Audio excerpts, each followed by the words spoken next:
Get ready for the throwdown. It's the first ever championship wrestling event at Cowbell Brewing Company. August 17th, join Cowbell for an afternoon of intense matches, cold cowbell brews, and a barbecue that hits harder than a body slam. Enjoy $7 beer, cider, and seltzers, $2 pops, and mouth-watering burgers and sausages, all while watching wrestlers battle it out in the ring. It's the championship wrestling event, August 17th at Cowbell. For details and tickets, visit cowbellbrewing.com.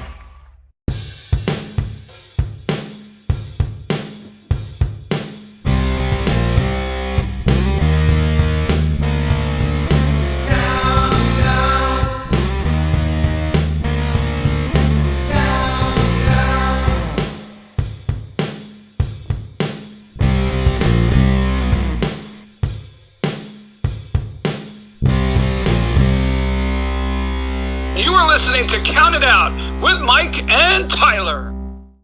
Well, we are live, pals, and welcome to another edition of the Bill Apter Sealed and Approved Count It Out with Mike and Tyler. My name is Tyler. I am joined by Mike.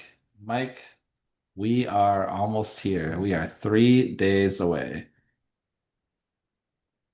Because this show drops. I understand that. It's just the reality of those words. No, I get it. Just the reality of those words. Or if I didn't have enough gray hair already, that just made a couple more pop out. Of course, we are talking about 3 days away from Count It Out with Mike and Tyler, presenting Cowbell Championship Wrestling. It's going to be an awesome event, Sunday, August 17th, Blythe, Ontario, at the Cowbell Brewery. It's going to be awesome, man. I'm really excited. We have put a lot of hard work into this show. We have sent many messages back and forth, trying to plan out the best show that we could possibly plan out to put on for all the great fans of Blythe, Ontario, whatever, however you pronounce it. I still don't know. We're hoping for Mother Nature to be on our side. Oh, this is the only thing that's scaring the crap out of me right now. But yeah, man, we made it. Just want to take a second to give a huge thank you and shout out to all the wonderful people at Cowbell Brewery for putting in such tremendous work and helping get this event organized and put on. All the fantastic graphic work. Big shout out to Jeremy specifically for all of his. This is his baby. And yeah, man, we've got a whole rundown of the card we're gonna do, and then we're gonna do something a little different this week. We've got a little compilation show put together after this because, putting on this show has really, it's made me happy. And it's something that I will think back on and I will be very happy about. So I have put together a compilation from every interview that I have ever asked the big question. Tell me a moment that makes you smile. What makes you happy? And we're going to play that after we run down the Cowbell card for you there. So it's going to be a really upbeat, positive show this week. Mm-hmm. Very good. Keeping on a positive note. That was not very positive, Mike. That did not seem very positive. I'm about to be very positive because I'm going to go along with your little your thank you spree you had a second ago. I want to thank a couple more people because I've been getting, I don't know about you, but I've been getting a lot of texts from people all over the indie business just wishing us luck and people that I don't even know, telling us, hey man, I wish I could be there, but I'm doing this and blah blah blah. A lot of people are really rooting for this show. I'm only gonna call out one because I love this person so much, but I want to thank Chrissy Bowman from Alan Taylor's video company. That they do all the amazing production for all the Barrie wrestling shows, all the Smash shows, all that. I guess it's no secret now that Smash is running a show at the same time we are in Toronto. Chrissy will be at that show as a producer, so she will not be at ours, but she was so kind to reach out to us and wish us all the luck and support and wishes she could be there. So I wanted to drop Chrissy on the show because we love Chrissy here at Count It Out. Yeah, I will definitely get behind that one. She is fucking awesome. What a great human being. Everybody who works for Alan Taylor is fantastic. Danny, they're all fantastic guys and girls. And they do a fantastic job. Anybody, if you don't follow Barry Wrestling on IWTV, you really need to, not only for the fantastic shows that Sean puts on every month, but for the amazing production that Alan Taylor and his team put on. Absolutely. I'd say it's probably one of the best looking indie shows in the area by far. Absolutely. Absolutely. And Smash Wrestling will be putting on probably the second best indie show of the day on Sunday, August 17th, because you know what? We're giving them a pretty good run for their money, man. You're damn right. We're going to talk about that in just a second, because we've talked about this over the last few weeks, but we haven't run down the full card. We're going to run down the full card today. At least the matches that we've announced. Who knows? There might be a secret, a mystery, a little thing thrown in on day of. You never know. Card subject to change. But Hmm. these are the matches that we have written down, and do you want to start with the big one? Do you want to start with the Counted Out Cup? No, I want to go the opposite direction. I want to start. Well, fuck me then. I want to save the big one for the I want to save the big one for the end, brother, because All right, all right. I think we need to talk about, in my opinion, what could be the match of the night. I want to hit right off on that. This is a dream match of mine.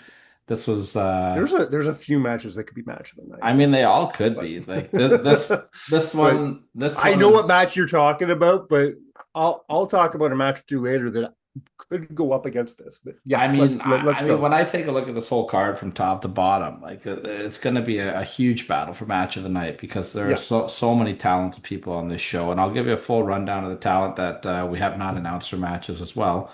But I want to start off with one that is really close, near and dear to my heart, and that is a first time ever matchup and an indie dream match, as far as I'm concerned, between Young Jay Lee and El Reverso, two people that I think the world of as human beings, and two people that I think are two of the best wrestlers in all of North America. And we're going to have them going one on one for the first time ever at Cowbell Championship Wrestling.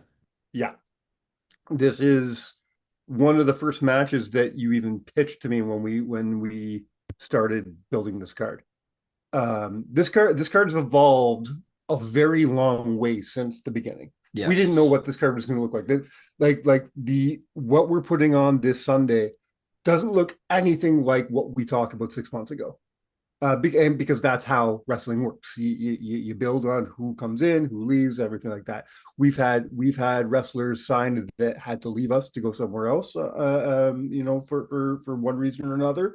We've had wrestlers come in at the last minute, and I mean last minute. So, you know, like I said, card subject to change. Things look a lot different than they did, 4, 5, 6 months ago. The one thing that hasn't changed is this match. The minute we found out we were doing this show, you can correct me if you think I'm wrong here, but I think two of the four people that you reached out to first were Myung Jae Lee and El Reverso because you wanted this match so much. Um, they were early in the process. It was a back and forth for a little bit. Mhm. But this is a match. I don't know if they were the first people I reached out to, but this was one of the first matches that I had come into my head for sure. Yeah, absolutely. And how could it not be? These guys, to my knowledge, they've only wrestled once before, but it was in a triple threat match in Barrie. I think they also Um, had a four-way somewhere else. oh yeah, I think so, but yeah, first time ever one-on-one. they've never had one on one, and I'm very excited for this. Absolutely. Another match I'm really excited for is the one of a kind Shiloh taking Sure. on Is that one what of we're going the. to call her today?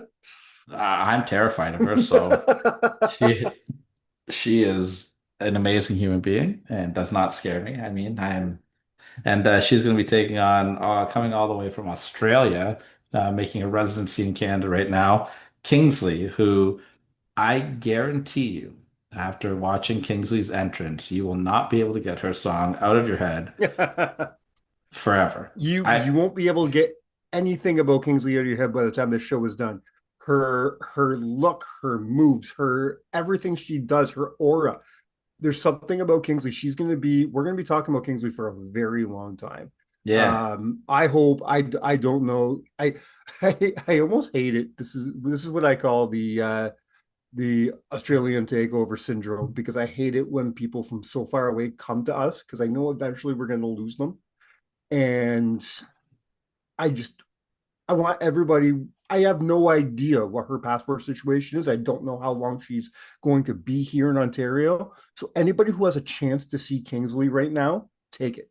And Absolutely. I suggest you take it this Sunday at Cowbell Championship Wrestling because she is going up against Shiloh. It's going to be a fantastic match. And my thoughts on Shiloh as a person who's not scary at all aside, Shiloh is a phenomenal professional wrestler. So to Hmm. see these two in the ring together is going to be a big treat. And of course, wherever Shiloh goes, you know that Ah, Kyle Boone will be at the Cowbell Breweries as well. And Kyle and has his been and his hanging out with lackey. his he's been Yeah. hanging out with his good friend Stratosphere lately. So I know that Stratosphere is also going to be at the show with those guys hanging out together. I don't know, like I didn't invite them, so I don't know why they're going to be Wow. there, but I mean they're going to be here. So You know, I was told by Shiloh that they will be on the show, and I better be ready for that. So you know what I wish we did just to mess with Stratos you want to instead mess of with Stratos? You go right ahead. just to mess with Stratos. You know who we should have gotten to be the ring announcer instead of me for this show? Who, PJ Phil? DJ Phil. That would have been Uh, so good. Stratos, you can talk to Mike about that personally. I had nothing to do with that. I had nothing to do with that. The big thing for us on this show, which is really, really cool, is we are going to be crowning the first ever Counted Out Cup champion. I'm very excited about this. This is super, super cool. I thought you'd want to do this last. Isn't there other matches? Not announced. So, oh, that's it then. We're not, the other ones are just okay. Well, I mean, No, there's only one other match that we could announce that hasn't been yeah. announced. Well, Gonna, let's give those people the rub. Let people know they're going to gonna, be there. wait, Yeah, you want to give them a first time ever announced match right now? Is that yeah, what you're saying to yeah. our listeners of Count It Out? Yes, they deserve that. You want to give them a little scoop? Yes, Well, you want to tell them about a triple threat match? yes. Let's do it. Are you Let them sure? know. Let Are the you sure? people Are you know. sure that we should let the people know? Let the people know. All right, They Mike. deserve it. Well, For all those people who just haven't gotten their ticket quite yet, this is going to be the one that okay, I'm going to get my ticket.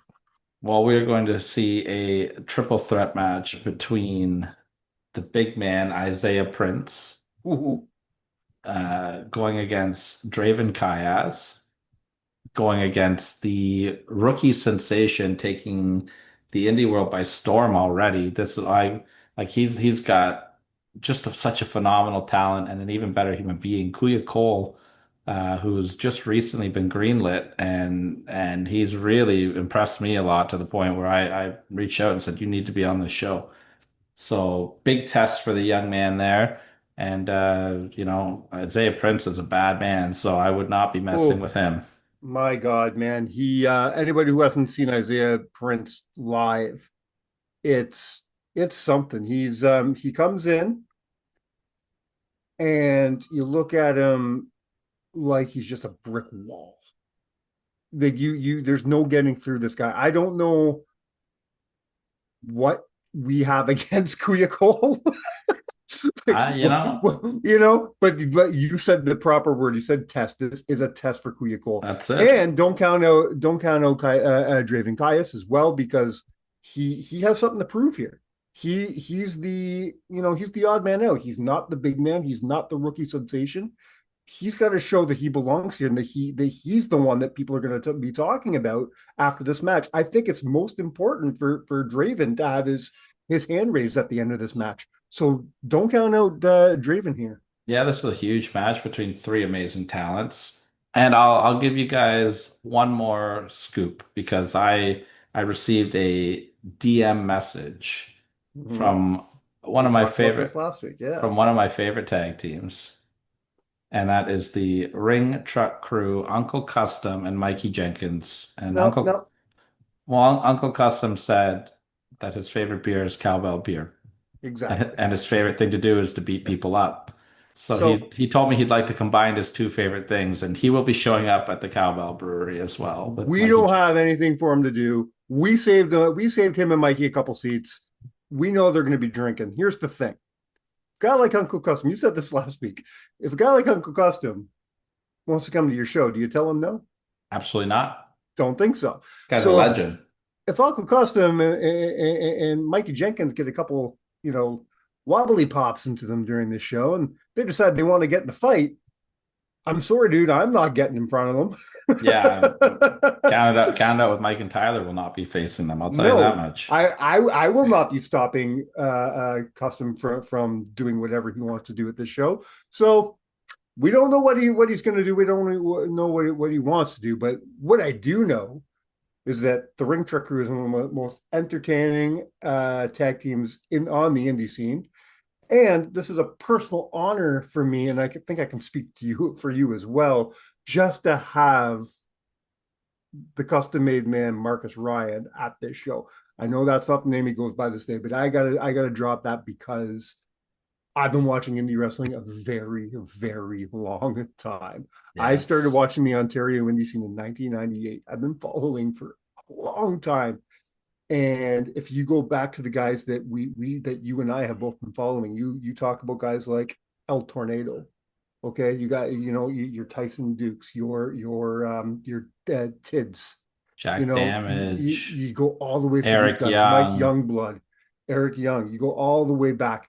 You have to throw Marcus Ryan in that pile. and his former But tag team partner, the late sexy baby Jamie Jackson. yes, so now you go, all these years later, it's now 2025, and Custom's still going hard, going with in one of the greatest tag teams on the scene today, the Ring Truck Crew. They are lighting Rock Solid Wrestling on fire every single month, Mm-hmm. and so Uncle Custom will be there. And let's drop another name too. If we're going to talk about Rock Solid Wrestling, our good friend Adam Contant will be there. He's going to set up shop at the Counted Out table. If you want to talk about Counted Out, you want to talk about Rock Solid Wrestling, talk about anything, go see Adam at our table. You want to buy some wrestling merchandise? He's going to bring some Yeah, of his personal collection to sell as well. very cool. So So the other I thing guess that that's brings us to the counted out cup, absolutely. And just to go on that last point, what's really cool about this cowbell show is that we have talent in the show from Canada, the United States, and Australia. That is super, super cool. So now you mentioned Australia because Kingsley will be there. Well, we tried to get another Australian on the show about a month ago, and it didn't work out for us. Too bad. But then it did. We got a call just a few days ago, and another one of our favorite Australians is going to be jumping into the tournament. Why don't you make this big announcement? yeah, so we have in my opinion, eight of the greatest wrestlers in Ontario going to be vying for the Counted Out Cup. The format is very simple. There will be four first round matches. All of the winners of those first round matches will then go on to a fatal four-way, single pinfall, one fall to a finish match, and that will be crowned the Counted Out Cup champion. And let's run down the matches and the competitors. So the first Mm. match that we'll say for the Countdown Cup. It is going to be the Bionic Woman, Alexia Nicole, who is on a different level than anybody right now. I will say, He has going been for years. Yeah. one on one with ATO's own one half of Australian Takeover, returning to Canada. Kaz Jordan will be on this show, which Can I just say, I just got to say something here because Kaz Jordan's a jerk. All right. Anyone who's seen him in the ring, he's not a nice guy. But why do I love him so much? Kaz because Jordan, you're a I am jerk. You're a so jerk too. I'm a jerk too. Yeah. I am so excited to see Kaz Jordan in a cowbell ring, and even more excited that when we did the pooling for the tournament, he came up against Alexia Nicole, because this Mhm. is two tremendous performers going up against each other with so much on the line. This is a shot to go to the finals, right to the finals of the very first ever Counted Out Cup. I'm not going to sit here and call it prestigious and all that stuff yet. This It is the could be. first one, Hmm. but it could be. This could be historic to be the very first person to do this. We could be doing this for another 20 years. Who knows? Hopefully. If you're the very first one to hold that cup, this could be a big thing. Well, Two of the best going. The best Ontario has to offer versus one of the best the Australia has to offer going for this cup. This is amazing. This is fantastic for us.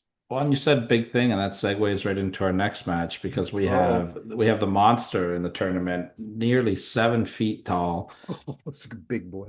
Isaiah Cross is coming to the Cowbell Brewery for the Counted Out Cup, and he's going to be taking on in a battle of David versus Goliath, the one and only Travis Moore. Mm-hmm. Who Travis has got a lot of heart on him, but he's gonna have to bring every ounce of that big heart to get by a big cross in this one. It's going to be a hell of a matchup. Hell of a test for I Travis. I love Travis. I followed Travis literally his entire career. When we pulled Travis's name up against Cross in the pool, I kind of sighed. I said, I know I'll never count him out, but I see he's what you the did size. there. Count him Yeah, out. That's our oh show. yeah. That's Count it a, out, Cup. Count him I, out. I will never ever say that Travis can't do something because he's proved everybody wrong over and over and over again for the last 10 years. But with that said, he's the size of Cross's calf. Cross is a large man. He's got a hell of a test in front of him. So let's see how this goes. Well, another one that's a really unique first round matchup is well, they're two good friends and they're host a podcast together. Um, but friendship is being put aside to be crowned Yeah. the first ever Cowbell or sorry, Counted Out Cup champion. That's going to be Holden Albright, who has recently returned to the ring, Cowboy Holden Albright, and he's going to be taking on the barn burner Van Landen. They have a fantastic podcast that drops every morning at 6 a.m. called Van and Holden in the Morning. But at the Cowbell Breweries, it's going to be Van and Holden in the ring. And these guys, they've gone to war before, and you know that they're Yeah. not going to hold anything back on this one. No, and you mentioned they have to put the friendship aside because there's a big difference. Anybody who knows Brendan, anybody who knows Holden, knows that those are two very different people. Just because he's your friend on the streets, when that bell rings, he's a different human being. Hmm. Something happens to Holden Albright, and I don't care if he's the monster. I don't care if he's the cowboy. I don't care what he's calling himself this week. He's still Holden Albright, and he's fucking dangerous. Van better remember this. Van better not be like, oh, this is the guy I sit and talk to at 6 a.m. every morning. No, it's not. That's not who you're wrestling here.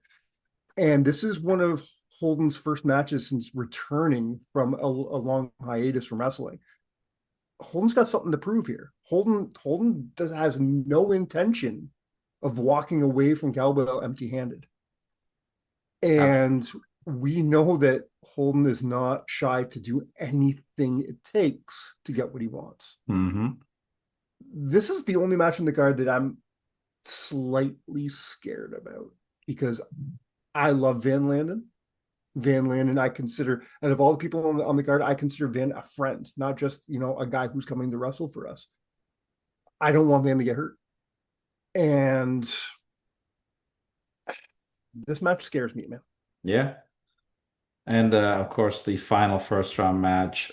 What an incredible match this is going to be.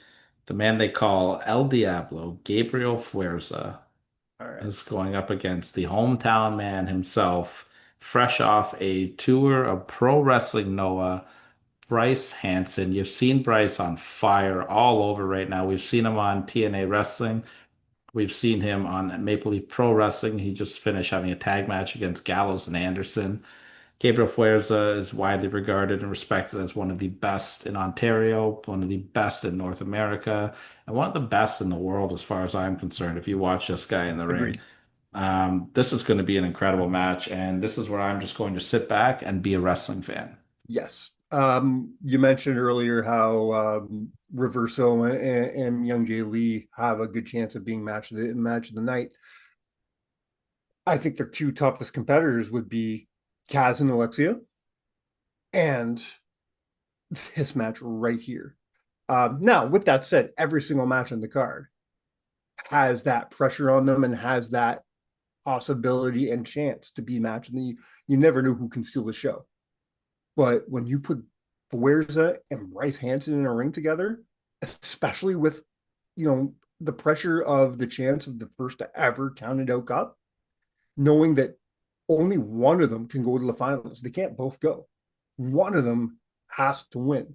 There's a lot of pressure here. And I don't know what we're going to see from either men because just like I said about Holden, Fuerza, he changes when he's in that ring, man. We've seen, don't think that Fuerza is just like this nice guy because he was nice to you, when you saw him on the street.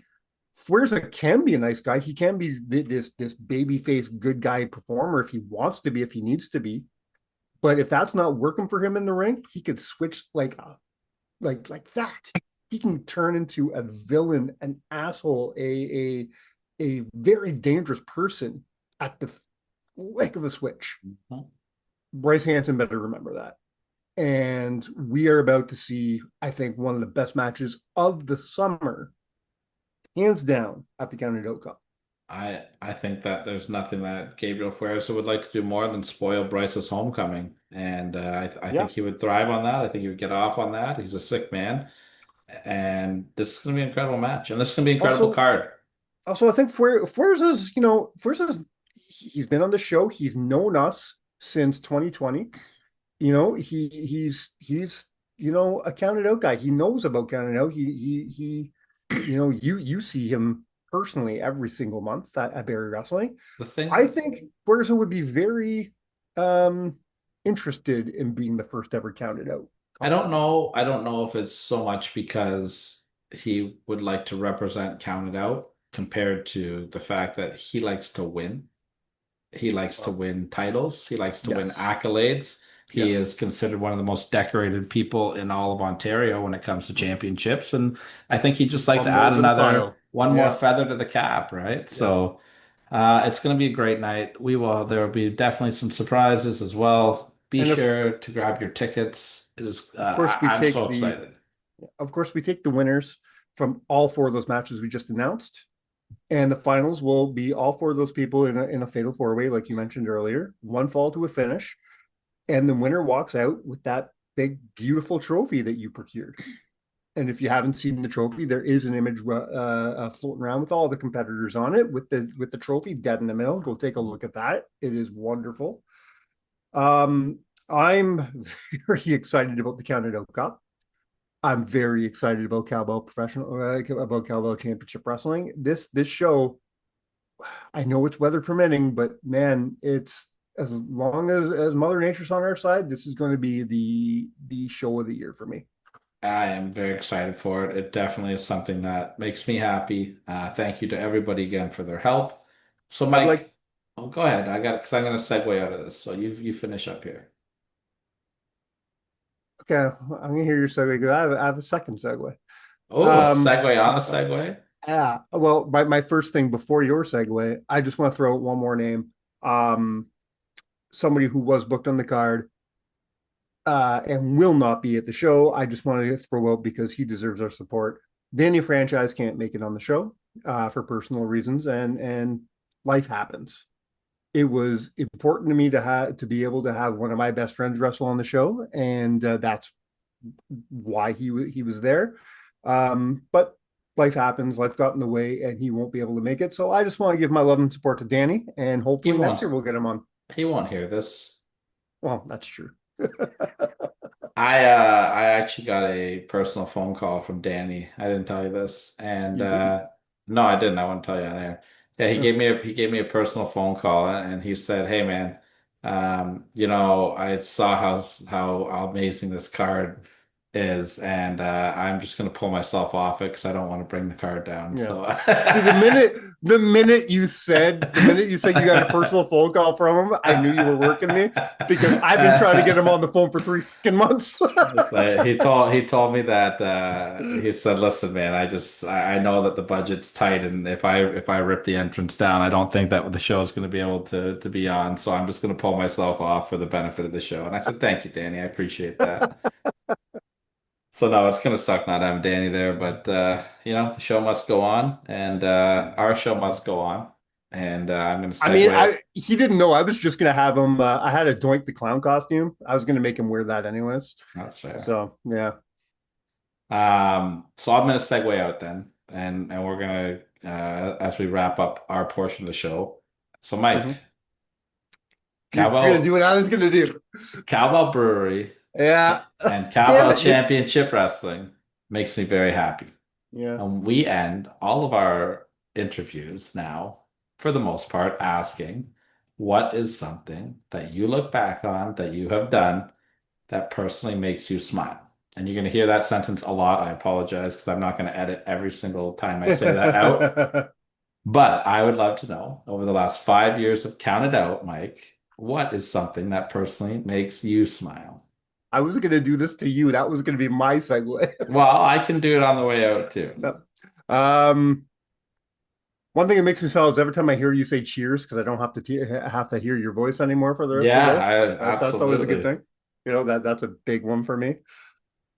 Something that makes me smile, man. We've done so much in 5.5 years that it's really hard to pinpoint something. But every time, just every time we have a some sort of milestone, a big interview, not even a big interview, just a really fun interview. One of my there's my answer. Every time you and I get off an interview that just went really, really, really well, I thrive off that for hours, if not days sometimes. Yeah, it's too Um, bad it's only happened a couple times where we did a good job, but I don't agree at all. I'll give a couple examples. The first example that comes to my mind when you and I hung up the phone with C.W. Anderson. yeah, that was cool. I enjoyed that interview. I enjoyed that I'm not even gonna call it an interview. I enjoyed that conversation with him so much that you and I talked about it for days. The same can be said with our talk with Mark Marrow. All our talks with TJ Wilson. Mhm. My talk with TJ Perkins. Um, any of these interviews that by the end you don't feel like you interviewed you just talk like they're good people and you just talk like you've known them for years. I live off that for days. And I that really helps me know that we're going in the right direction and that we're doing something right with the show, especially when people like Mark Merrow, off air will tell us how good of a job we've done. And man, if I would have known you were like this, I would have went another half hour. When people make little comments like that, it goes a long way for me. And then the other thing is just like every time you and I have a fun list or a really fun conversation, we get off and we look at each other and say, "That was good. That was fun. I liked that one." Mhm. That's I don't know why those even if it's not a huge show, it those little moments for me carry me through. If I'm having a shitty day, if I'm having a shitty week, if I'm going to work that afternoon, I really don't want to.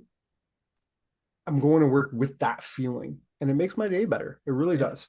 This show in general, I think, has done a lot for my own mental health and my own motivation just to live a good life. It really does. The show does a lot for me. Yeah. So that yeah, Good. that's my long answer to a short question. I think that's pretty good. Um, I will. I'll go a little different route then, a little bit, not too drastically, because I listed a lot of my favorite moments at our what milestone show was that we did earlier in the year, the 5 year We anniversary had show. the 300, the 5 year or the three. Did we do 300 or No, we're not at 250? 300 yet. But on the 5 year anniversary show with Kurt Angle, I counted down my top seven favorite moments of the show. Yeah. So I'm not going to say my favorite moments of the show, but there's a couple that I think back on and smile. I think back to Bill Apter conversation off air where he gave us the Apter Chat seal. That makes me Yeah, smile. I think that's probably my biggest proud moment of Count It Out is that. sure. But I'm gonna go with just thinking about all the friendships that I've made throughout this show. Hmm. You and I didn't know each other before the show, so it's Yeah. been awesome to share this journey with you. Through you, I've got to meet people like Matt and Adam and Danny, and through the I'm sorry. show, yeah, well, they can't all be perfect. Although Danny did make it possible for me to think that Reversal and Johnny Swinger was the greatest match that I've ever seen live in person. He sure did. But Danny brought a couple gimmicks, so that's all I'll say. But Which also almost costed you $400. that's fair. But thankfully, you and Adam did not let me buy the turnbuckle. I appreciate that. I wanted, yeah, just even more of the friendships. Jonah has become one of my very good friends, and I talk to him almost daily. The work that we do together is really good. The help I'm that I'm he's I'm also gonna go on a limb here and say that if it wasn't for Counted Out, I don't think you are the ring announcer for Barry Wrestling. no, absolutely We don't not. we don't we don't we don't form that relationship with Barry, No, I'd which just be means, there monthly watching.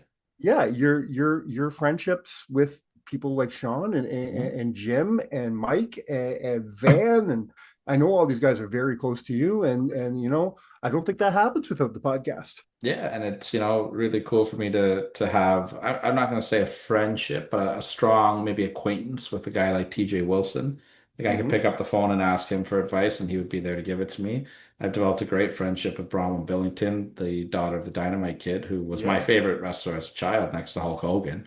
So like that's super cool. So yeah, just it's really cool. Like I'll interview somebody like when we're done with Brian Blair or Tito Santana, like somebody from that rock and wrestling era, and it always like makes me think about my great grandparents. So Right. yeah, those are the moments that make me smile. And one more thing for me, because I don't think I don't know where my fandom was going when we started this show. I think Count It Out has allowed me to expand my fandom, which is very cool.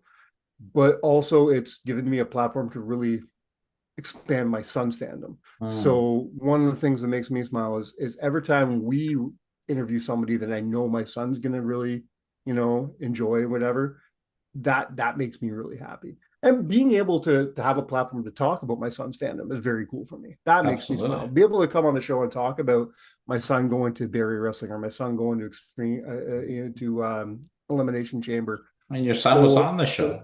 my son has been on the show, which was a big mark out moment for me. Probably not for the last time. And then being able to just talk about his love of Mr. Hughes and Tito Santana. Arriba, Arriba, Yeah. brother.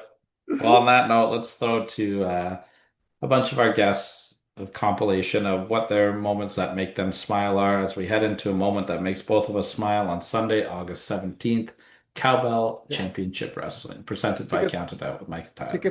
tickets are still available.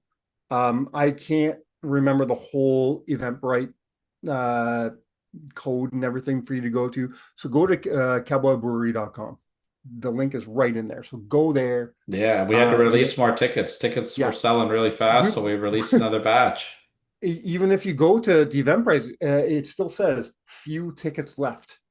Now, I believe there's a few reserve spots for walk-ups, but don't count that. Don't assume you're going to get that.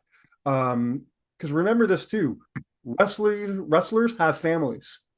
These families of the wrestlers are probably going to show up as well to support their guys and girls. So think of if we've already sold so many tickets, those walk-ups are probably going to be taken. Get your tickets now. Don't wait. Yeah, I got nothing more. All right, let's do this, man. We'll see you guys on Sunday, I hope. And until next week, when we break down and talk about all our fun in Blythe, Ontario, you have been counted out. Cheers. This is former WWE superstar and owner of OVW, Al Snow, and you're listening to Count It Out. Last question I want to ask you, Al. I always end all my interviews like this. You've done so many incredible things in your career, both behind the scenes, inside the ring. Is there some moments that you look back on that just make you happy, make you smile? All 41 years. All 41 years. I'm not exaggerating. I'm really grateful and very blessed to have gotten to do what I love to do for as long as I've gotten to do it. I mean, it's just, and nobody's yet to figure out. I don't have a clue what I'm doing. Fake it till you make it, brother. I just keep faking it all the time. That's how I got to this point right now. Fake it till you make it. That's right. This is the real Ahmed Johnson, and you're on Count It Out, the best podcast in the United States. And if you don't watch Count It Out, then check it out. I might just count you out. The Intercontinental Championship, becoming the first African American to do it, That's big. That makes me smile big time, man. Mm-hmm. That really makes me smile. I love that. Nobody can ever take that away from you. I mean, that's that's part of history. That's in history. They don't want to put me in the Hall of Fame. That's fine, but I'm in the Hall of Fame in everybody's mind anyway because I'm the first African American champion. So yeah. Right. Hey, I don't need you to give me a ring. I'm fine just like I am. Absolutely. And I'm Julian Ward. And I'm Kaz Jordan. And together we are ATO, and you are watching Count It Out with Mike and Tyler. Yep. I think to rapid fire them for me, it would be like there's some things I'm proud of in different ways. Like I feel like I had such high quality training from Shane Haston, Lance Storm, and I feel like I've become a wrestler that my trainers would be proud of. I try not to. We don't always succeed, but I try to respect the rules of wrestling. I try to respect the referees. I try to, make my matches make sense, and I try to be a positive, positive reflection of the wrestling industry as a whole, which is what was shown to me as a young man. And I feel like I've done a good job being somebody that they would be happy, to be seen on shows and to have their name attached to. And then obviously the Ring of Honor thing, like.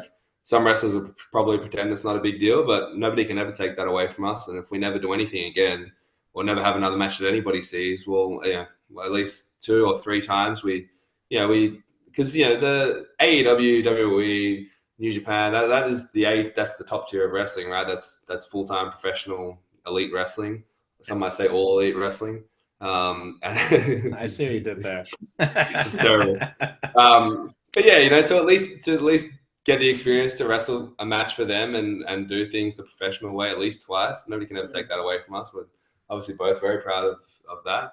And then last one for me would just be like I said before, you have to have confidence in wrestling, obviously. And I think that I've trained hard and put so much time into this that I think I'm good at it. And to come here, like I said, and get validation from fans and get the great reactions that we did and get put in the great spots that we did and be treated so well like we have been basically the entire time we've been here, that's validation for me that I backed myself to put a lot on the line in order to hope that was the result. And when it was the result, I think it's just I'm proud that it worked out, I guess. And we made it work more than anything, How about you, bud? Yeah, well, you pretty much did everything, man.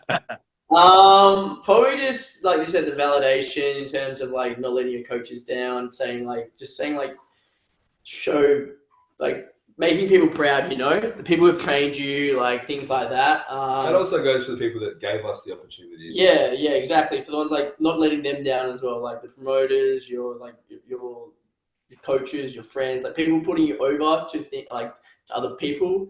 That's the way the business is done a lot of the time, is getting a recommendation or something. And an example of that would be like Winnipeg Pro Wrestling, which is a wonderful company in Manitoba, obviously. They we sent them a message and we basically cold called them and just said that, we have no relationship with you guys. We have nobody to vouch for us, but this is our stuff. Is there any chance that you could just do something with us? And if you don't like us, then never bring us back. But can we just have a shot? And we went over there and developed a relationship with the guys that run that place, and they ended up bringing us back and putting us in the tag title match. And there's little things like that where people took a chance on us when they didn't have to, and then we felt like we made them proud, which in turn obviously makes us proud.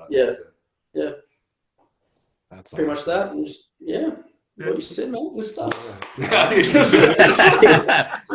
guys use the word respect, and I will say that respect is a two-way street. You got the respect from the fans because you earned the respect from the fans, and you got the respect from the community because you earned the respect from the community. It was a pleasure to get to work with you guys. It was a pleasure to get to know you guys. Hey, this is Hall of Famer Devon Dudley here, 24-time World Tag Team Champions, and I've done it all. But you're watching, you're going to watch, and you will watch Count It Out with Mike and Taylor. You damn right. And if you don't do that, your ass is going through a table. I think the biggest thing was WrestleMania, TLC match, how it was the Hardys, the Dudleys, Edge and Christian.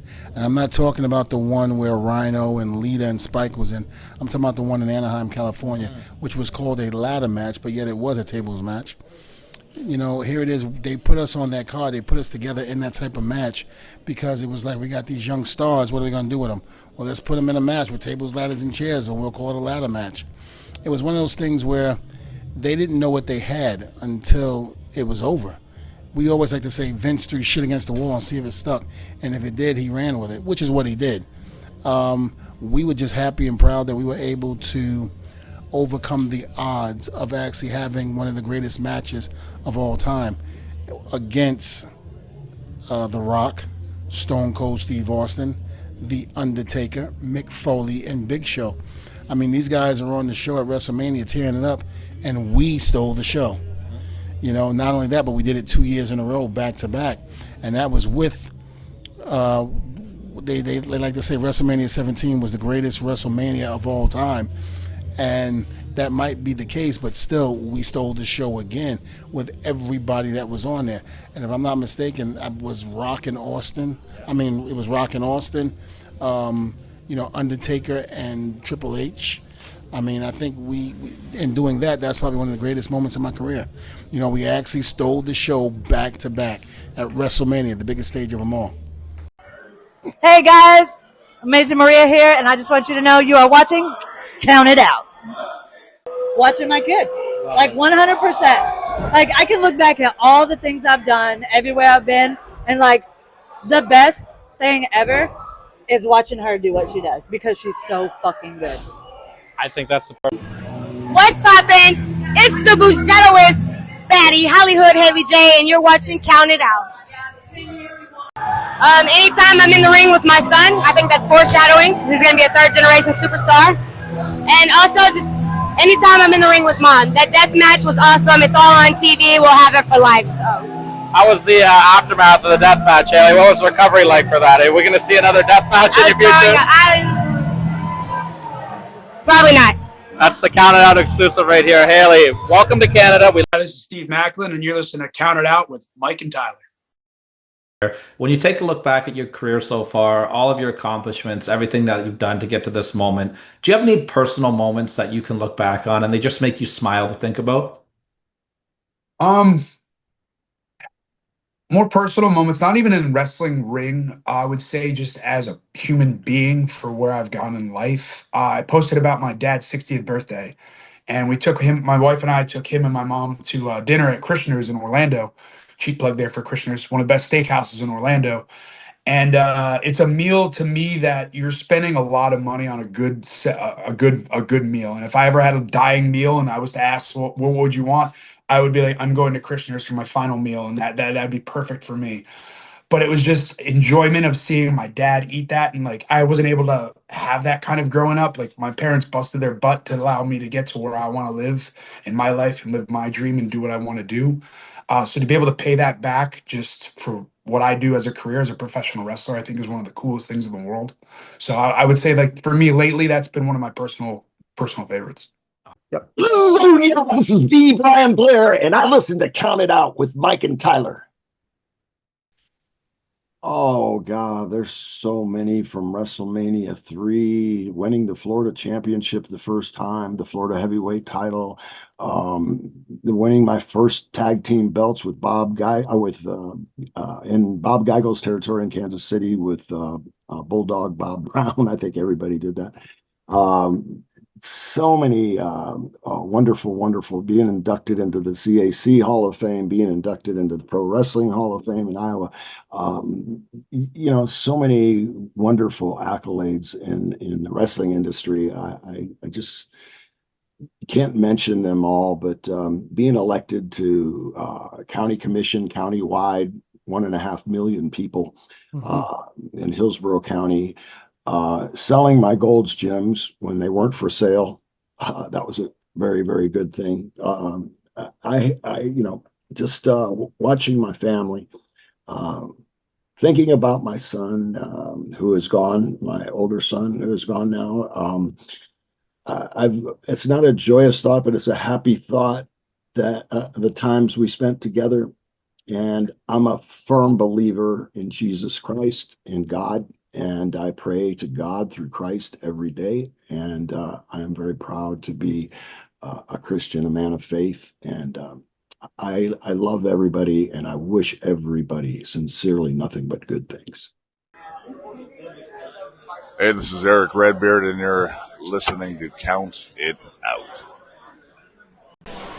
People I've met, and I'll go back again. I'll say it introduced me to John, and he makes me want to be a better dad, a better husband, a better wrestler. So, and he believed in me when he was shelved and trying to get released to go do his own thing in AEW, and they wouldn't let him go.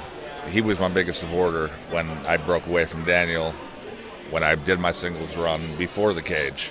So, and he got upset when I had the cage. Like, he wanted them to do more with me. So, I'm not going to quit until I prove myself to him. You know what I mean? I want to show people what he saw in me, because I don't think people understand what I can do or what I'm capable of truly in the ring. Absolutely. Well, we really just the times me and John spent, taking together, and even with Wyndham and the 6 match we would do, and the live events, and just rubbing each other and having fun when the days seem to go on and on and on and on. Those are the memories I'll never forget.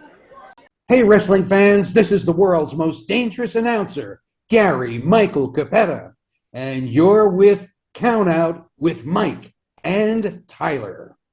Announcing at Royal Albert Hall in London. That was a high. And then, a lot of the firsts. The first time I announced in a 20,000 seat arena. That's amazing. It's an amazing feeling. The first time I did TV, the first time I stepped into a ring, I couldn't figure out how to get in the ring. I didn't know whether to go through the top 2 ropes or the bottom. I wasn't going to vault over the top, so, that's what started my connection with the fans that were there that night, because they saw what a goof I was. And it's like, he doesn't even know how to get in the ring. Oh my God, this is going to be a long night. I tripped walking up the stairs on my first show. First time getting in the ring, and right from there. We've all tripped, tripped it. It's how you handle it. It's how you can, if possible, how you can use it. So a lot of the firsts, I knew when I did the 3 Ricky Steamboat, Ric Flair matches, that they were important. I guess it was at Chicago, Nashville, and New Orleans. When Bruno came back for his belt against superstar Billy Graham, there were 3 sold-out shows in Philadelphia, 19,500 people each time. The initial match and then the 2 rematches. Those were special. I've been blessed that I've had so many experiences over different announcing tens of thousands of wrestlers. I had the statistics, which I don't know off the top of my head, of how many wrestlers I introduced and how many bouts and how many cities.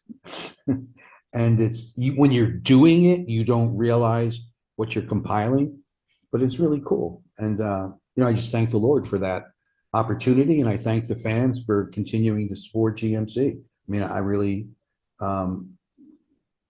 it's not me, it's circumstances and the people around me that have enabled me to have a really amazing, when I say amazing career, I mean, like, I'm amazed, every time I have a new opportunity. This is Joey Funk Jr., and you're listening to Count It Out. You get more information, good information, and hard to find in professional wrestling, honest information about the wrestling business. Really, I'm happy over the matches I had with Jack Briscoe. And in Japan, Mr. Baba, Mr. Inoki. I've got a situation in Japan where my last match was in November 2018, and that was with Osamu Nishimura. Mm-hmm. And I've been privileged to meet wrestlers in Japan that understand wrestling and know how to wrestle, and I've had some great matches with them. And I'm extremely proud of my work in Japan. As you should be. Absolutely. Osamu Nishimura, Giant Baba, Antonio Inoki, Daiji Sakaguchi, Jumbo Tsuruta. They're all in the Japanese Hall of Fame. Timu Shimada, he's also a great wrestler. So many good wrestlers. This is Greg Gagne. Tune in to Count It Out. Great podcast. Two of the greatest guys I've ever interviewed with. Don't miss it. I always go back to one match that I had. I mean, to get Vern to give you a compliment was one in a million. Mm. And him and I were wrestling Bockwinkel and Saito in St. Paul. And Vern was near the end of his career. And in fact, he may have even come out of retirement for that match. I don't remember, but I think he might have. And so I had to work most of the match. And we had the people really going. And when the match was over, when we got back in the locker room, he said, "You're better than I ever was." Wow. That's pretty. So that I remember. That's a beautiful story. Hi, this is Eric Bischoff, and you're listening to Count It Out with Mike and Tyler. Yeah, I mean, working with Steve Austin was the most fun that I've ever had as a talent, ever, including the NWO and everything else that I did. As a performer, that opportunity in working with Steve is light years ahead of any other positive experience I've had. And I've had a lot of them. Don't get me wrong. It's hard. Had a lot of them. But the one scene that I did with the Chuck and Billy wedding where I played the old minister, as a performer, that one scene is something that every time somebody sends me a clip, because it happens frequently. Yeah. Every time somebody sends me a clip, I watch it, and every time I watch it, I giggle. I just like I am now. I just like, that was so much fun. It was so much fun. It was I don't like where this is going. I told you, Tyler, if Eric told us we only had 3 minutes left in the show for us to fucking run. I don't like where this is going. Is it true that the boys didn't even know that was you in the back? Did you have some fun with the boys? No, nobody knew. Oh, that's nobody incredible. knew. Nobody knew. In fact, I'll tell you one really quick story. There's a guy by the name of Brad Ringens. Brad Ringens from Minnesota. I've known him since high school. He was the captain of his high school wrestling team, and I wasn't a captain. I was on a wrestling team for another school, and we would meet each other. Our schools would meet in state and regional tournaments every year. And Brad Ringens was a stud.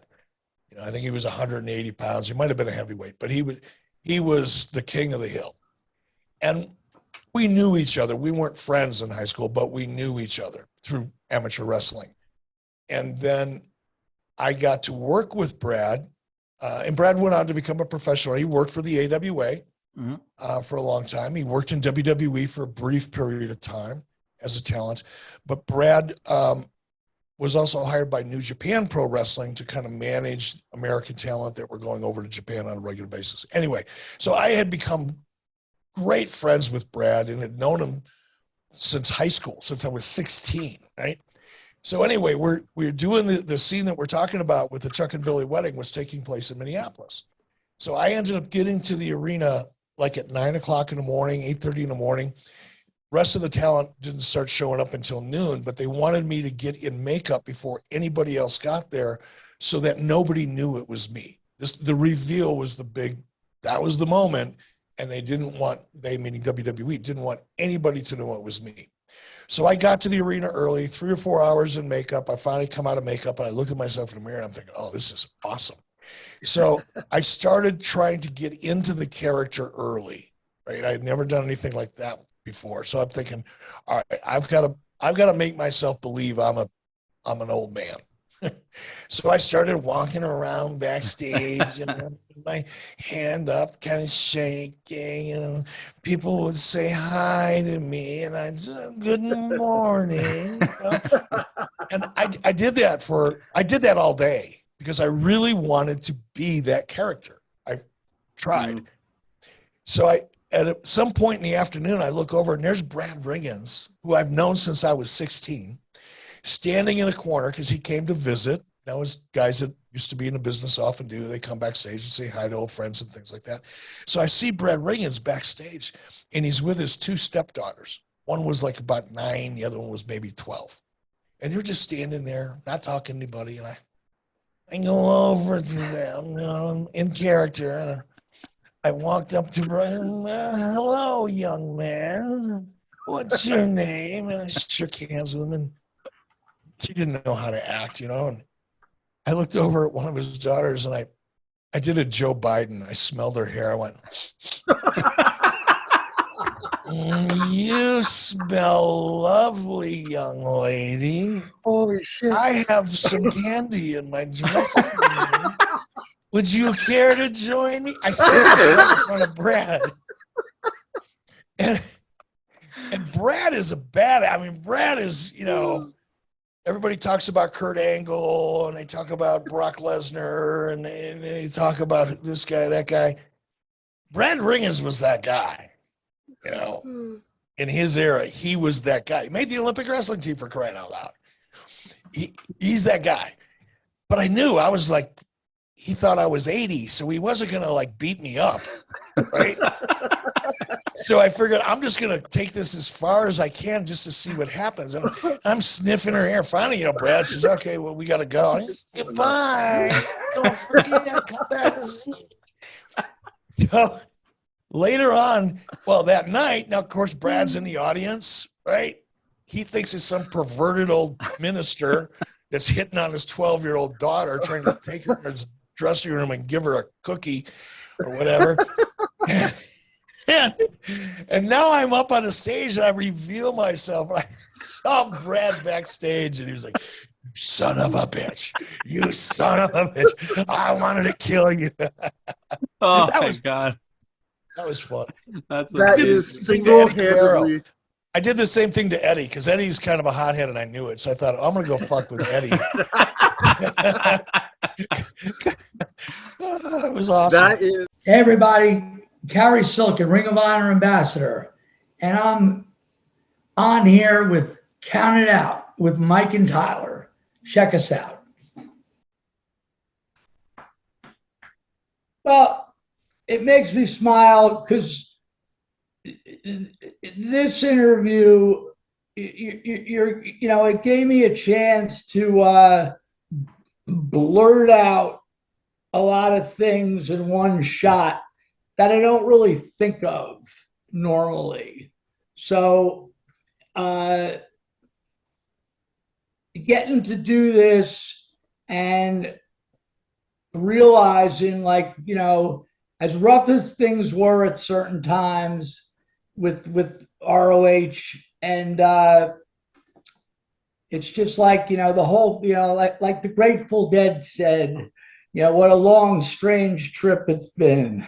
Right? I love that. So, right. So, yeah. And so, yeah, man, I appreciate you giving me the time to do this. And if you would like to chat again, that'd be nice. This is Wildcat Chris Harris, one half of America's Most Wanted. You're listening to Count It Out with Tyler and Mike. I would say my body of work, being that, wrestling has taken the direction that it's taken. It's just, I think I'm not the only one that hears this. A lot of people, whether you're in the business or you're a fan, just wrestling, you hear wrestling isn't the same as it used to be. And it's not. And some of that is good and some of it is bad. I think we still need to get back to the root of pro wrestling. And, that's what made people fans to begin with. And there's a lot that that we see on our TV every week that it just doesn't fit and doesn't make sense. And anytime I happen to go back, because I coach a lot of kids now too, and kind of starting them out in their career. And a lot of what I'm saying, sometimes I got to be reminded myself because I've been doing it for so long. It's like, yeah, this way works better, and I give the why. But then when I watch my body of work, I see that, hey, I'm delivering, what I'm talking about. It's like, that's how I worked, and my work was really solid. And, there wasn't a lot. I mean, sure, we can be our own worst critic. And I certainly can do that with myself. But for the most part, when I would watch some of my matches, I just think, man, that was really solid and that was crisp. And, and it was very important to me to give the fan that sense of that, suspend the disbelief that we always talk about. Because I think the fans want to get drawn in that way. They want to feel something. And when you can get the people emotionally involved in what you're doing, that's what draws them in, and that's what makes it so exciting for them. And I would like to think that anytime I was out there, that's what I was trying to do for the fans. And I wasn't just out there playing a character. I wasn't just out there, just going through the motions or anything like that. So, yeah, no matter what part of my career I was in, I just felt like, and especially, of course, the TNA matches are more visible because they were on TV and pay-per-views. But anytime I have a chance to, something just kind of pops up and I'll watch it, and it just reminds me, it's like, man, that was, I'm glad I performed the way I did. And hopefully, people can look at that, anytime they want to look and see, what has he done? And, let's check out one of his matches or something, and maybe they can learn something from it. So I'm very proud of that. I'm proud of the body of work that I've done. Hi, this is London Lightning, and you're watching Count It Out with Mike and Tyler. It's tough. I would say wrestling. So, wrestling Stu Grayson. That would have been my fourth match, but it was my first match that my parents, my brother, all of them got to see me. It was my first match in Ottawa, where I'm from. That one kind of holds a special place in my heart. Another one would have been the Canadian Tire Center against Lee Johnson with Ring of Honor. That was the first AEW opportunity that I had, but also it's the CTC. That was a goal that I had. I was like, I'm going to do this in 5 years, 10 years, whatever it be. One day I'll wrestle on the CTC, and it happened within 2. So awesome. It was truly like, if you manifest something, it'll happen. So I go by many names: El Reverso, Daniel Wynn, but you're listening to Dan Pisano on the Count It Out podcast with Mike and Tyler. I know we've already touched it, but I think I'm going to say that match against Fuerza where I did lose my mask, because there was a lot emotionally going on around that time frame, and I was dealing with a lot when it comes to loss in general. So it was one of those things where it made me stronger as a person, and I gained a friend from it, and definitely say I look back on that moment and I have great appreciation for it. And it not only grew me as a wrestler, but as a human as well. And so that's one of those things where, being selfish when you talk about going back and watching matches, every once in a while I'll throw on that match and just be really proud and thankful. Actually, thankful is definitely one of those emotions I feel. That's awesome, man. This is the whole damn show, Rob Van. Damn. Whoa. You got that whole arm in there? Whoa. Damn. You're watching Counted Out. Getting handed, when Paul handed me the WWE Championship belt, and I, held it up and celebrated with the crowd, and just, there's never, I don't know if there's ever been another time where the crowd, with that, especially with that brutal of a passion, was so 100% for, exactly what they got. And it was really the moment of my career that was compensation for any time I put into it or whatever, because it wasn't just taking the seat of being the WWE champion. That just happened to go along with the fact that I brought ECW back, and that I was bringing my favorite art form to the big stage. And this is what I believe, that everybody was going to be able to see ECW now, and that was just going to have every chance that the mainstream wrestling had to pick up those like-minded fans that won't accept anything less once they've been exposed to this alternative, cool style of what wrestling could be. And all of that was in my mindset, and we're coming back.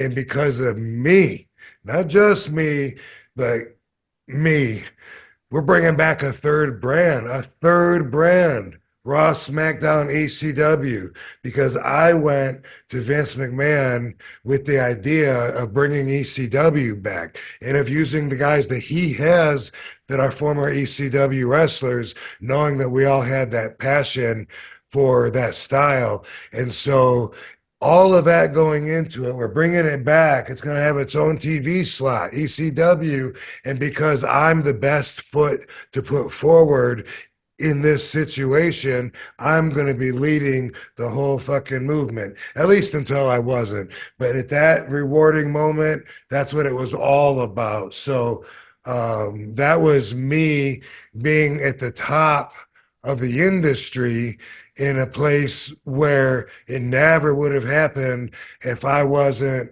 responsible for taking a huge part in manipulating the entire playing field with change, so that this was the right thing to do. 187, the choice homicide. You listen to Mike and Tyler. Now, órale, vida la loca.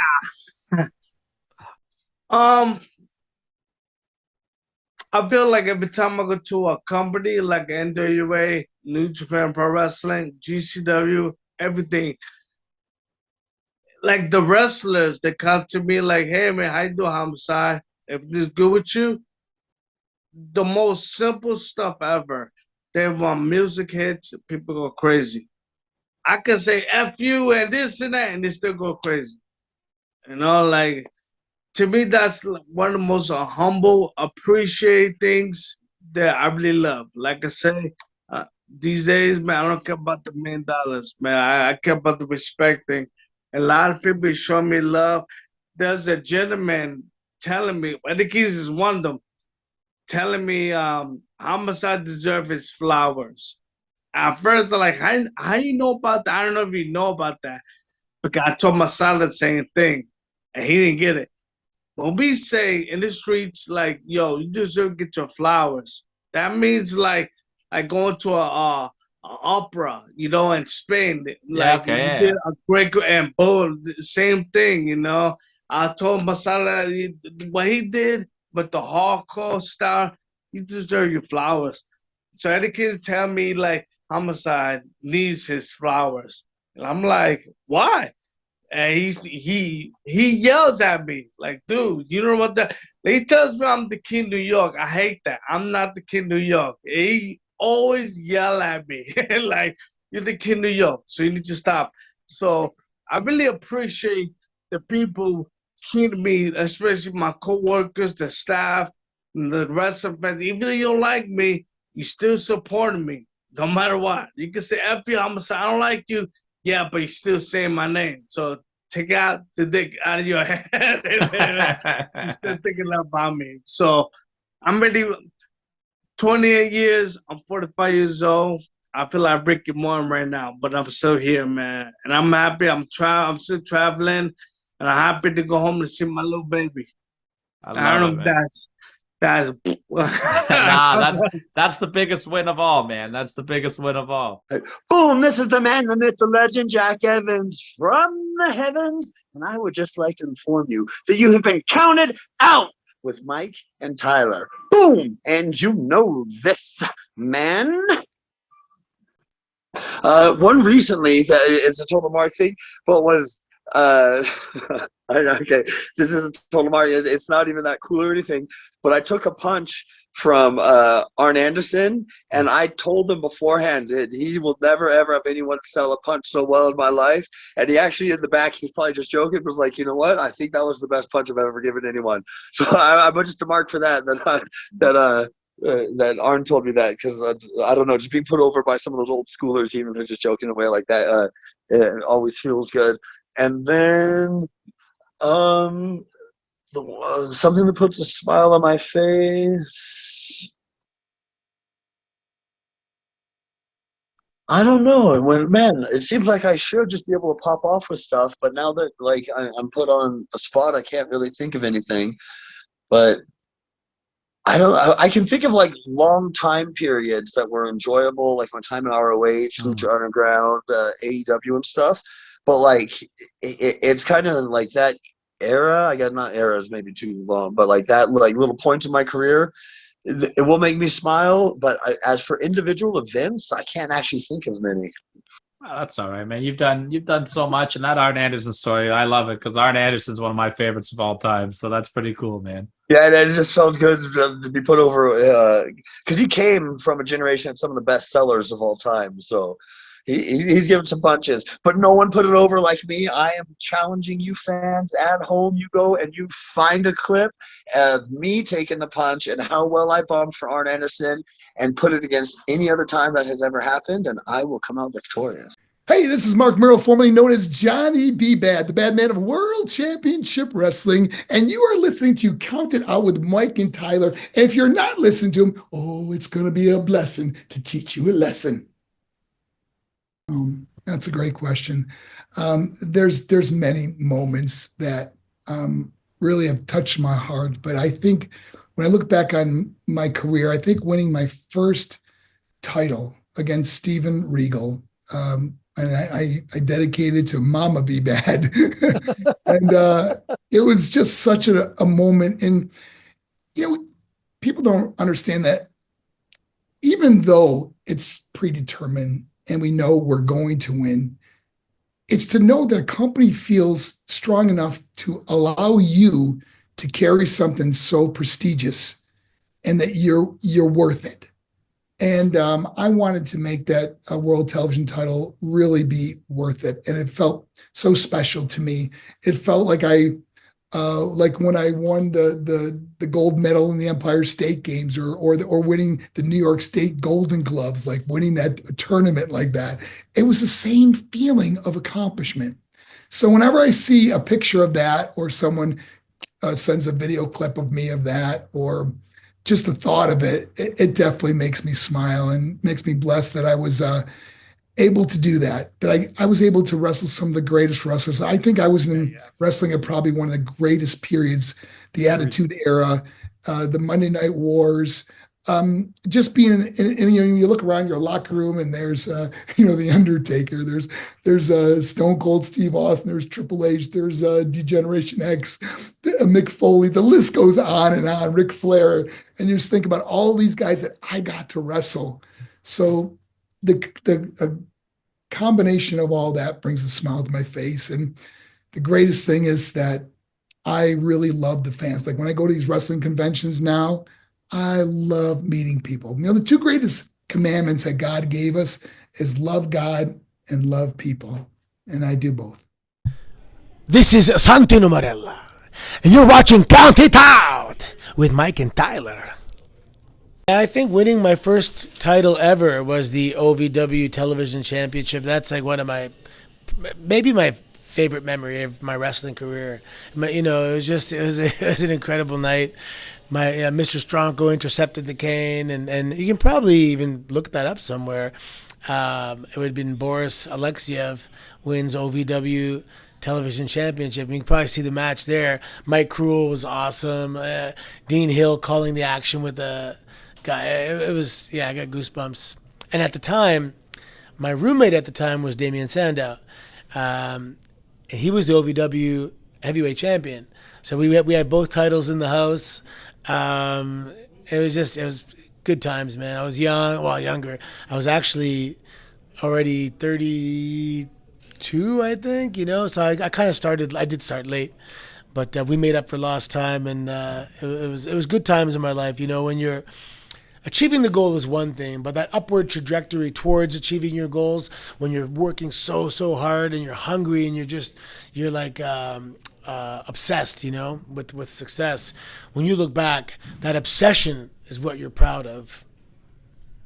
This is WWE Hall of Famer Tito Santana, and you are listening to Count It Out. Arriba! Well, probably my first biggest moment was, I came from a town in Texas, population was 14,000.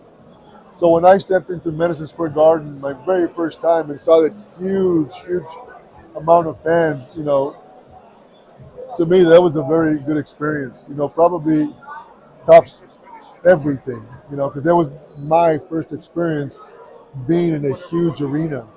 Absolutely. Sold out. Absolutely. Well, Mr. Santana.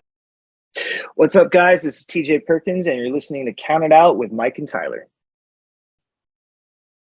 One of the best things, there's been a lot of fun stuff. If I had to narrow it down to a few, there's a few that stand out that were pretty great to me. My first Raw in Staples Center was pretty great. Obviously being in my hometown. And also there's one night where I closed the show in the Anaheim Pond. 205 would go on after SmackDown, as people knew, for a period of time. And I was the last match on 205, so therefore the last match of the night in the building. And I had a buddy of mine that started with me in Southern California. We used to do these dirt shows in the Anaheim marketplace, and we would drive past the pond every night, like in the late 90s, early 2000s, like these first few years I was wrestling. And I would tell him every night, like, someday we're going to make it there. And, my buddy ended up hanging up his boots a few years later after that. But I made it a point to bring him to the pond when I closed the show there. I think it was when I wrestled Pac, one of the times I wrestled Pac on 205. And that was a big deal, because it was like, I went to the Iron Man match there with Brett and Sean. And that was like, that was like the arena, like nearest my house. So doing Staples Center in the ponds when I was in WWE was a big deal. The first Tokyo Dome show I did was a big deal. I was just a teenager. And the Super J Cup, when I finally did it in 2019, they did it in America. The third night was in Los Angeles. And I remember thinking, man, this is great. And Rocky Romero is my oldest friend in wrestling since literally day one. We started at the same place. And I remember, so we were opposite teams for the last night of the J Cup. And I remember thinking, man, we're in LA. I'm with my oldest friend in wrestling. I beat him that night, which was funny. And it's like, wow, this is the whole reason I got into wrestling, is because of this. And we're doing this show in our hometown, and it was great. But probably the single most thing I would look back on with happiness is the CMLL anniversary show we did in 2003. At the end of our time in Mexico, we did the anniversary show for them. That's like WrestleMania. And Arena Mexico is huge. It's my favorite arena in all of wrestling. It's my favorite culture in all of wrestling is Mexico. And we had been doing all these great matches over the summer. So we had the final match of the series against a team we had been rivals against. Rocky Romero was my teammate, and it was almost like we were like the Hardys Dudleys of CMLL for that year. And being there in that arena, and just a teenager and a kid, it was like, man, I could have retired then and been so happy, because it was such an amazing I'll never be able to replace that. I'll never look at anything as cool as that. This is Impact Wrestling superstar Jordan Grace, and you're listening to Count It Out with Mike and Tyler. There's so many of them, really. One that sticks out to me a lot is All In. I don't know if you remember that, the big event. Obviously, I was the only woman in that big battle royal. And I think it came down to the last four. I was in the final four. And then at the end of that show, I don't think anybody knew it was going to happen, but they did like the confetti stuff where the confetti like rained down on the entire arena. And that was such an awesome moment for me. I loved it. Yeah, and that inspired a bit of a revolution there in the wrestling world too, right? So great card to be a card of. That's amazing. What's going on, guys? Tyler Breeze, Prince Pretty King of Qville, definition of delish, all that stuff. And you're here on Counted Out. Honestly, I mean, it is tough, man. It really is tough, because it flies by, and you don't really realize how special these things are until you're there and you're doing it, man. So I think for me personally, and this kind of spans a lot. It's not really like a one-time thing, but just like realistically traveling the world with some guys who end up being, my best friends, and just not even realizing it. But like I print off, a bunch of pictures and I put them on the walls because I like just seeing them daily. But I got a picture of myself with Harper, and we're just sitting on the ramp in Saudi Arabia, and we're just talking and we're just hanging out. But we're literally halfway across the world, and you don't even realize it. You know what I mean? You're just sitting there hanging out, waiting for the show to start, and then you get on the plane and fly to the next place. And when you really think about it, we got to do that all over the place, and where these people die or they wish to go on these lifelong trips to these places, and we've passed through them several times and actually wrestled and been in front of thousands of people and signed autographs and taken pictures and all this stuff, man. It's just really cool to say that you've traveled the world with your friends. Hey guys, this is Tyson Kidd, and you're listening to Count It Out with Mike and Tyler. I mean, it's funny. I have a lot of really cool moments. Well, I had a lot of fun moments as a talent, but a lot of my moments as a producer, I feel like mean the most to me. The reaction backstage after Sasha and Bianca at WrestleMania was pretty amazing. Obviously, it's not the same as WrestleMania, but when Natty and Tamina won the tag titles, it meant so much to me. Just the Natty and Tamina story and the backstory and stuff, and Tamina just persevering meant a lot to me. But my biggest moments, honestly, are, I guess when you break it down, it's really watching people achieve their dreams. Like Liv winning the women's championship. I mean, she came back. She was like so excited, so ecstatic. Crying, laughing. Is every emotion is awesome. So literally just being and same with like Becky at winning at WrestleMania 35. It's just being there, being a very small piece, but being there to see people achieve their dreams or even bigger than their dreams. That's by far meant the most to me. And there's really no second place. Hey, this is your Olympic hero, Kurt Angle, and you're listening to Count It Out. Oh, it's true. It's damn true. You know what? Winning the world title for the first time against The Rock. I mean, The Rock he was the biggest star in the business, huge. Him and Stone Cold, top two in the business at that particular time, above and beyond everybody else. And The Rock beating him for the world title my rookie year. It was only 10 months when I was into the business, and being able to beat a guy of that stature, and he was so easy to work with. He was very giving.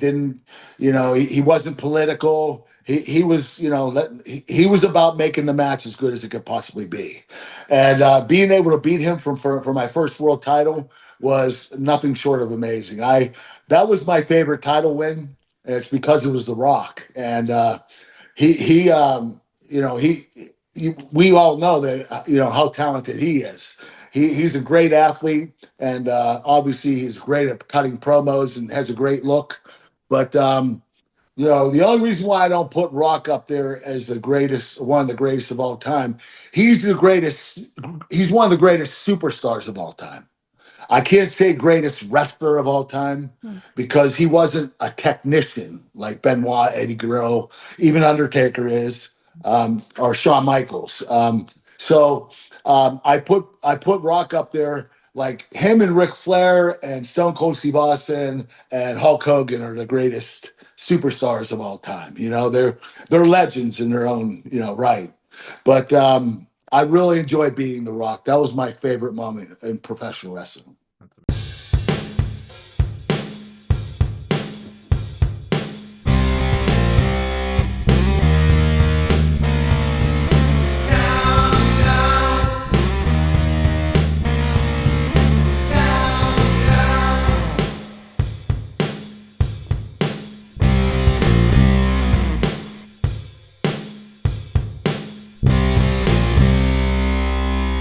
You are listening to Count It Out with Mike and Tyler.